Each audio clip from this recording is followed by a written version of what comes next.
بسم اللہ الرحمن الرحیم۔ السلام علیکم ورحمۃ اللہ وبرکاتہ۔ دوستو، قبر کے عذاب کے بارے تو آپ نے بہت سنا ہے، لیکن آج ہم اس ویڈیو میں حدیث نبی صلی اللہ علیہ وسلم کی روح سے قبر کی نعمتوں کے بارے میں بات کریں گے۔ اس سے پہلے اگر آپ نے ابھی تک میرے چینل کو سبسکرائب نہیں کیا تو پلیز سبسکرائب کریں اور بیل کے بٹن کو آل پہ کلک کریں تاکہ میری ہر آنے والی نئی ویڈیو آپ کو مل سکے۔ قبر کی نعمتوں کے بارے ایک حوصلہ افزا مضمون۔ ہم کیوں قبر کی نعمتوں کے بارے میں بات نہیں کرتے؟ ہم یہ کیوں نہیں کہتے کہ وہ سب سے بہترین دن ہوگا جب ہم اپنے رب سے ملیں گے؟ ہمیں یہ کیوں نہیں بتایا جاتا کہ جب ہم اس دنیا سے کوچ کریں گے تو ہم ارحم الراحمین کے دونوں ہاتھ میں ہوں گے، وہ رحمان جو ماں سے بھی زیادہ مہربان ہے۔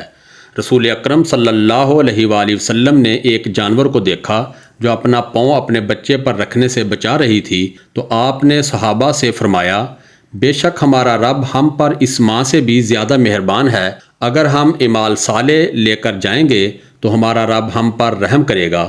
پھر جب قبر میں مومن صالح سے منکر نکیر کے سوال جواب ہو جائیں گے تو ہمارا رب کہے گا، میرے بندے نے سچ کہا، اس کے لیے جنت کا بچھونا بچھاؤ، اس کو جنت کے کپڑے پہناؤ اور جنت کی طرف سے اس کے لیے دروازہ کھول دو اور اس کو عزت کے ساتھ رکھو۔ پھر وہ اپنا مقام جنت میں دیکھے گا تو اللہ سے گڑ گڑا کر دعا کرے گا، پروردگار قیامت برپا کر تاکہ میں اطمینان کے ساتھ جنت چلا جاؤں۔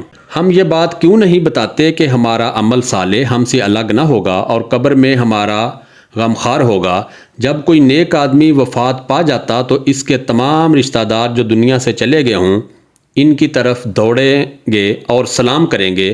اس ملاقات کے بارے میں رسول اللہ صلی اللہ علیہ وآلہ وسلم نے فرمایا کہ یہ ملاقات اس سے کہیں زیادہ خوشی کی ہوگی جب تم دنیا میں اپنے کسی عزیز سے طویل جدائی کے بعد ملتے ہو اور وہ اس سے دنیا کے لوگوں کے بارے میں پوچھیں گے۔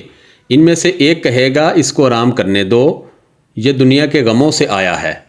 موت دنیا کے غموں اور تکلیفوں سے راحت کا ذریعہ ہے۔ صالحین کی موت در حقیقت ان کے لیے راحت ہے، اس لیے ہمیں دعا سکھائی گئی ہے، اے اللہ موت کو ہمارے لیے تمام شر سے راحت کا ذریعہ بنا دے۔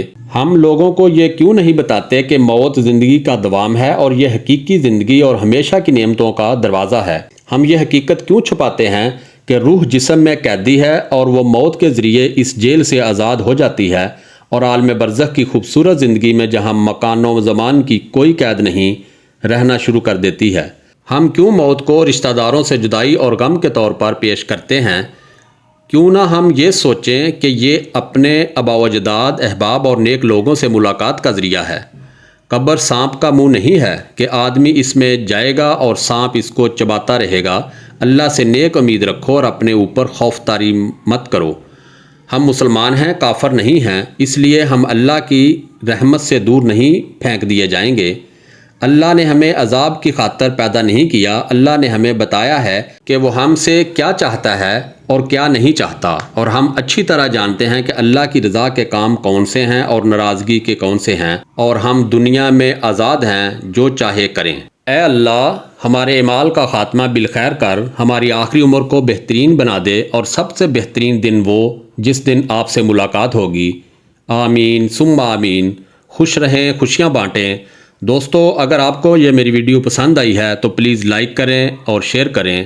السلام علیکم ورحمۃ اللہ وبرکاتہ۔